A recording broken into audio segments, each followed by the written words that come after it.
अलीपुरद्वार में वन कर्मी के परिवार की रहस्यमयी मौतें, जांच जारी।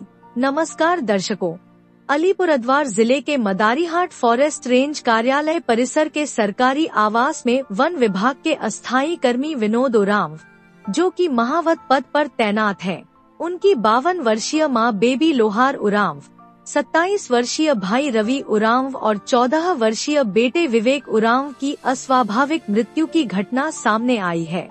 प्राप्त जानकारी अनुसार विनोद उरांव सुबह 4 बजे होलोंग में ड्यूटी पर चले गए। सुबह 7:30 बजे उन्हें घर से दुर्घटना की सूचना मिली। घर लौटने पर पाया कि भाई रवि उरांव ने घर के बाहर फांसी लगाकर आत्महत्या कर ली थी। कमरे के बिस्तर पर 14 वर्षीय बेटे विवेक उरांव का अचल शव पड़ा था। बरामदे में मां बेबी लोहार उरांव का शव मिला। विनोद उरांव का कहना है कि उनके पिता मालू उरांव पूर्व वन कर्मी थे। उनकी मृत्यु के बाद भाई रवि को सरकारी नौकरी मिलनी थी, लेकिन नहीं मिली। नौकरी नहीं मिलने से वह मानसिक तनाव से जूझ रहे थे। विनोद उरांव कहते हैं कि घटना से एक दिन पहले उनका भाई रवि और उनके छोटे बेटे के साथ वे लोग रात को खाना खाए थे। वह यह भी कहते हैं कि रवि ने घर के बाहर कुछ किताबें भी जलाई थी। सरकारी आवास में 2 छोटे कमरे हैं।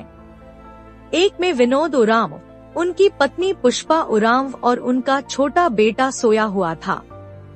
बगल के दूसरे कमरे में उनकी मां बेबी लोहार उरांव, भाई रवि उरांव और बड़ा बेटा विवेक उरांव सोया हुआ था। यदि घटना रात में हुई तो बगल के कमरे में सोए विनोद और पुष्पा को आहट क्यों नहीं मिली? यदि घटना सुबह 4 बजे के बाद हुई तो पुष्पा, जो उस समय जाग चुकी थी, विनोद उरांव के कथन के अनुसार वे उस समय क्या कर रही थी और उन्हें अपने ही घर के अंदर इतना बड़ा हादसा हो जाने तक संदेह क्यों नहीं हुआ? इस तरह के बहुत सारे प्रश्न इस घटना को लेकर खड़े होते हैं। हालांकि अलीपुरद्वार पुलिस ने घटनास्थल को सील कर दिया है। सभी शवों को पोस्टमार्टम के लिए भेज दिया गया है। जिले के अतिरिक्त पुलिस अधीक्षक मनबेंद्र दास के अनुसार हर पहलू की जांच की जा रही है। जांच पूरी होने के बाद ही विवरण साझा किए जाएंगे। इस मर्मांतक घटना ने वन विभाग के कर्मचारियों और स्थानीय समुदाय को हिला दिया है। पुलिस पीड़ित परिवार के बचे सदस्यों विनोद, पुष्पा से पूछताछ कर रही है। पोस्टमार्टम रिपोर्ट के बाद ही इस घटना से संबंधित तथ्य सामने आने की उम्मीद की जा रही है। খবর পেয়েছিলেন? খবর কিছু হয়নি, মানে কিছু খবর পেইনি। খবরটা কালকে সন্ধ্যাবেলা যখন আমি ডিউটি থেকে আসি, বাজার টাজার নিয়ে আসি। বাজার টাজার আনার পর রান্নাবান্নাও হলো। আর আমার ভাই ও পুরানা জিনিসপত্র জ্বালাচ্ছিল বাইরে, মানে পুরানো ওর বই খাতা যে আছে মানে বের করে তো জ্বালাচ্ছিল। তো আমি বলিনি কিছু, পুরানো বই খাতা ও জ্বালাইতেও পারে, নিজের বই খাতা। তারপর ছানটান করলো, ছানটান করার পর সঙ্গে আবার খাওয়া দাওয়া করলো। ও বাড়িতে অনেকদিন থেকে খায় না, তো ইদানিং 2-3 দিন থেকে চালু করছে খাওয়া দাওয়া। কোথায় থাকতো? এখানেই থাকতো। খাওয়া দাওয়া কোথায় করতো, কোথায় বাইরে থাকতো, কোথায় ঘুরতো, ওগুলো জানা নেই। কিছু করতো, কাজ করতো বলে না, কাজ করতো। তারপরে বই খাতা পড়েছিল। তারপর ছানটানও করলো, ওগুলো পোড়া দেওয়ার পর ছানটান করলো, চা খাইলো। আমি সঙ্গে খেলাম, আমিও ছিলাম। চা খাওয়ার পর কিছুক্ষণ রেস্ট দিয়ে আমার বড় ছেলে পড়তেছে বই, ও পড়লো। কোন 8টা 8:30 বাজে, তো রান্না হয়ে গেছিলো। আমি বললাম যে আজকে পরিশ্রম হয়েছে, আমি তাড়াতাড়ি খাইনি। তখন ভাইও আবার গেলো, বলছে আমিও খাইনি তাড়াতাড়ি ভাত। তখন ওর বৌদি 3 জনকে আমাদেরকে দিল, আমি, ভাই আর আমার ছোটো ছেলে। খাওয়া দাওয়ার পর আমাদের খাওয়ান 10 মিনিট পরে ওরাও বসলো খাইতে। খাওয়া দাওয়া করার পর আমি ছেলেকে বললাম, বড়ো ছেলেকে, যে আজ কালকে পরীক্ষা আছে, আরও আধা ঘন্টা 1 ঘন্টার মতন বই পড়ো। তারপর সকালে আমি তাড়াতাড়ি উঠাই দেবো। এমনিতে সকালে উঠতে চাই না, আর আমারও ডিউটি 4টার সময় আমাকে এখান থেকে বের হইতে হয়, হলঙে থাকি।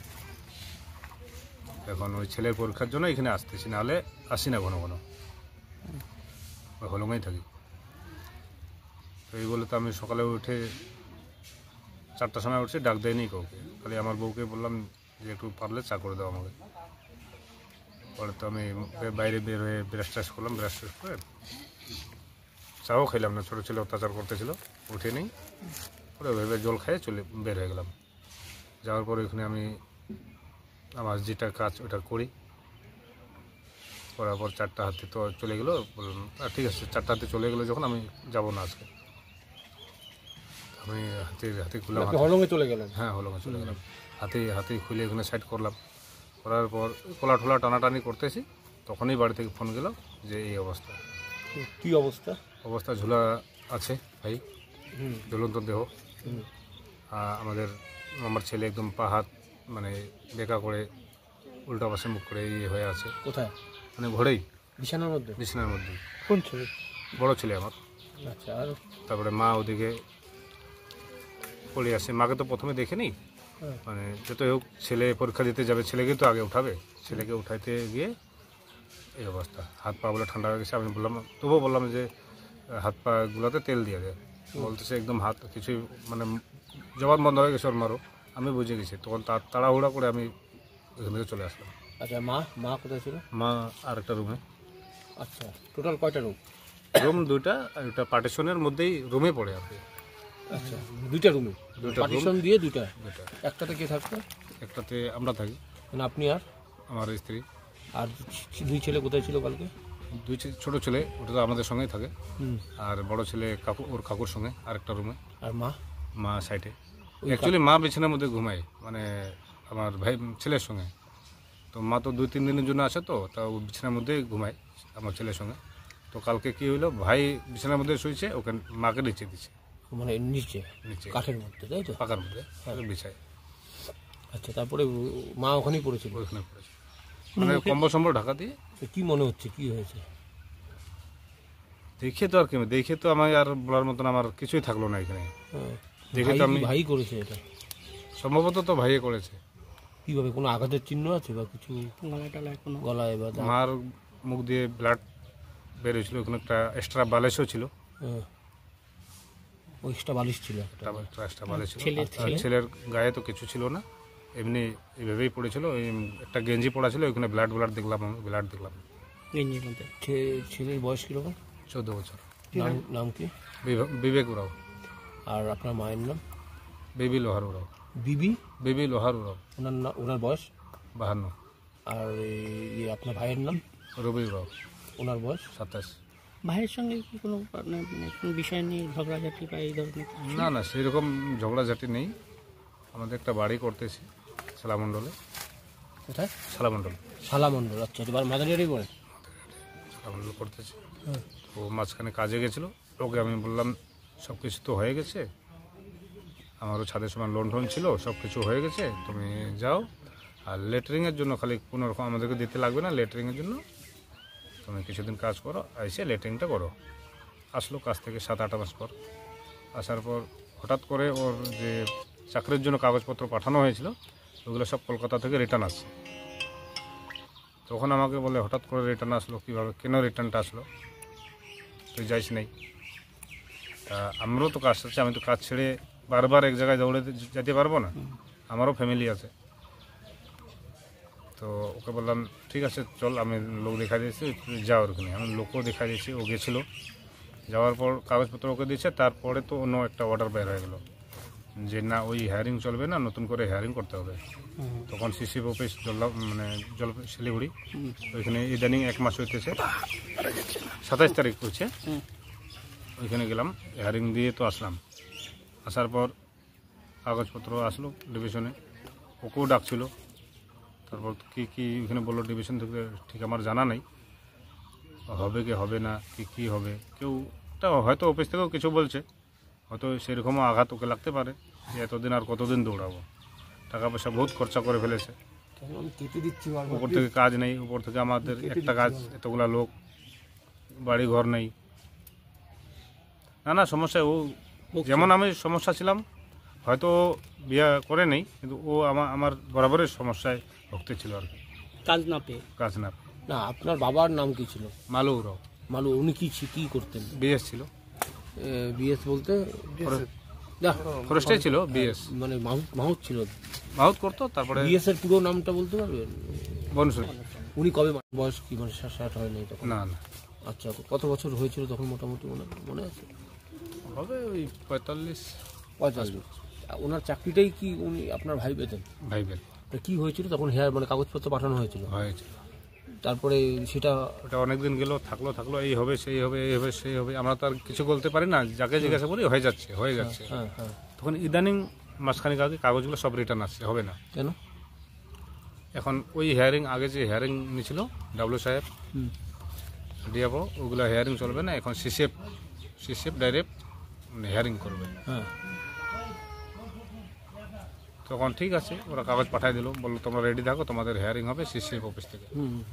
ইদানিং আমরা 27 তারিখ গেছিলাম শিলিগুড়ি, ওখানে হিয়ারিং হলো 5-6 জনের। যাওয়ার পর তো এসে আবার অফিসে ডাকছিল ভাইকে, আমি যেতে পারিনি। আর কি যেন অফিসে কী কথা হলো ওটা তো আমি বলতে পারছি না। আচ্ছা, শিলিগুড়ির কোন অফিসে এটা হয়েছিল হিয়ারিংটা? ওটা সিসিএফ অফিস। সিসিএফ অফিসে। তাতে কি বলা হয়েছিল, হবে চাকরিটা? মানে চাকরিটা হবে বললো, হবে বলে নেই, কাগজপত্র দেখলো। ওখানে ভাই গেছিল না আপনি একাই গেছিলেন? আমরা ফ্যামিলি গেছিলাম, মানে লিগেল হেয়ারে যারা যারা ছিলাম সবাই গেছিলাম। সবাই গেছিলেন ওখানে হিয়ারিং? ওখানে হিয়ারিং হলো। ওখানে আর আপনি কি কাজ করেন? অরণ্য সাথী, আমি হাতির মাহুত। হাতির মাহুত? মাহুত না, অরণ্য সাথীতে আছে। আমার মাহুত বলতে এখন কেউ নেই জল্লাপাড়ায়। হ্যাঁ, মানে মাহুতের কাজটা করে। আর বলছি, এই যে ভাই খাওয়া দাওয়া বন্ধ করে দিয়েছিল?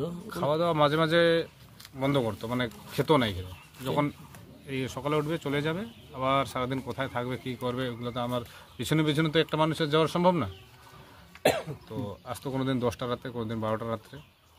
কিছুটা মানসিক অবসাদে ভুগছিল, কাজ না হওয়া। তারপর কোনোদিন সন্ধ্যাতে আসতো, আর কোন যেদিন যাবে না সেদিন সারাদিন ঘুমায় থাকতো। খাওয়া দাওয়া কোথায় করতো? খাওয়া দাওয়া করতো না। না, আপনারা বলতেন না কেন এরকম করছে? ও কিচ্ছু বলবে না। কি মনে হয় কেন করতো এরকম? আমি নিজেও বুঝতে পারিনি। আমাদের বাড়িতেও খালি আমি বলতে না, আমাদের আগে অন্য বাড়িতে ছিল, ওরাও বলতে পারবে। তো ও একবার ঘুমাইলে যদি উঠবে না তো 2-3 দিন উঠবেই না। এমনি কি নেশা ফেশা? না না, নেশা তো আমি কোনোদিন আজ পর্যন্ত করতে দেখিনি ওকে। দেখেননি? না না, ও কি মানে এরকম কেন করতো এমনি বুঝতে পারে? আপনি তো ভাই, দাদা হন নিজের, এমনি বুঝেন না যে এইটা হতে পারে? ভাই আপনারই তো ভাই। ও কোনো টেনশন নেই তো আর কি। কিসের টেনশন ওগুলো? এই যে ঘর বাড়ি হচ্ছে না, ও নিজে কিছু করতে পারতেছে না, তার মধ্যে একটা বিয়েরও বয়স একটা হয়ে যাচ্ছে ওর। আর বলছি, এমনি কারোর সঙ্গে অ্যাফেয়ার্স মানে কোনো সম্পর্ক ছিল কোনো মহিলা বা মেয়ের কারোর সঙ্গে? ইদানিং আমি শুনছিলাম, হ্যাঁ। ওটা আমার ছেলেই বলতে পারতো। হ্যাঁ, কি শুনছিলেন? ও ফোনে কার সঙ্গে আমাদেরকেও দেখাতো না, ফোনও দিত না। হ্যাঁ। আমার ছেলেই বলছিল যে এর সঙ্গে কথা বলে। ও একদিন নাকি মোবাইল নিয়ে টানাটানি করেছিল, হ্যাঁ। তখন ওকে একটু চরম মারছিল নাকি শুনলাম। আপনার ছেলের উপর রাগটা হলো কেন? বুঝলাম মায়ের উপর রাগ হতে পারে, আপনার ছেলের উপর রাগটা হলো কেন? ওইটাই তো, হয়তো কারোর সঙ্গে ছিল, প্রেম করছিল।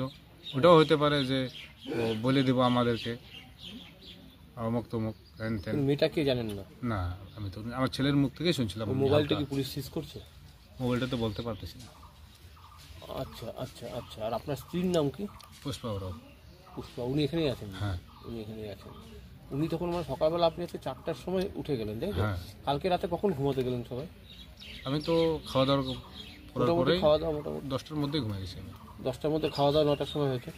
9টা 9:30। একসঙ্গে খেয়েছে নিয়ে? 3 জন একসঙ্গে খেয়েছি। না আপনি? আমি, ভাই হ্যাঁ। আর আমার ছোট ছেলে। তখনও কিছু কথাবার্তা বলছিল? কথা বলতে হয়েছে, ইয়ার কি ঠাট্টা করলো ছোট ছেলের সঙ্গে। তখনও কিছু বোঝা যায় না।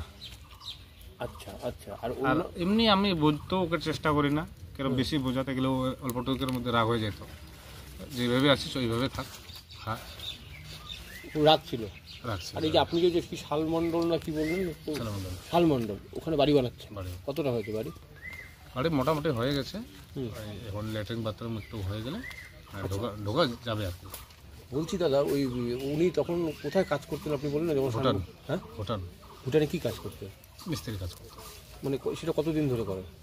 ও প্রায় যাইতে থাকে, মানে 7-8 মাস পরে বাড়িতে আসে, আবার চলে যায়। এবার লাস্ট কবে আসছে?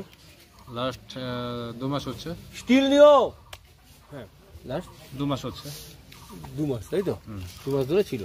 আর আপনি কবে এসেছেন বাড়িতে লাস্ট? আমি আসতেই থাকি মানে হ্যাঁ মানে এই যে এর মধ্যে লাস্ট কালকে এসছেন না আগে? কালকে আসি আর ছেলের পরীক্ষা কবে ছিল? 1 তারিখ শনিবার থেকে। আর কোন স্কুলে পড়ো? ফ্রান্সিস, হ্যাঁ Francis government school, higher secondary Francis Francis মানে এই প্রাইভেট- ফ্রান্সিস মানে ইংলিশ মিডিয়াম তাই তো? ইংলিশ মিডিয়াম 9 ছিল। নাইনে কি দেখলেন, প্রাইমারি কি দেখলেন? দেখলাম, আমার এরাও আছে, আমিও দেখলাম, তদন্ত করছি, তদন্ত করে যা হয় জানিয়ে দেবো। মানে প্রাথমিক কি মনে হচ্ছে যে ওর ভাই তদন্ত চলছে, ভাইয়ের কিছু ভূমিকা আছে বা দেখে নিচ্ছি আমরা। কি অবস্থায় ছিল স্যার ডেড বডিগুলো?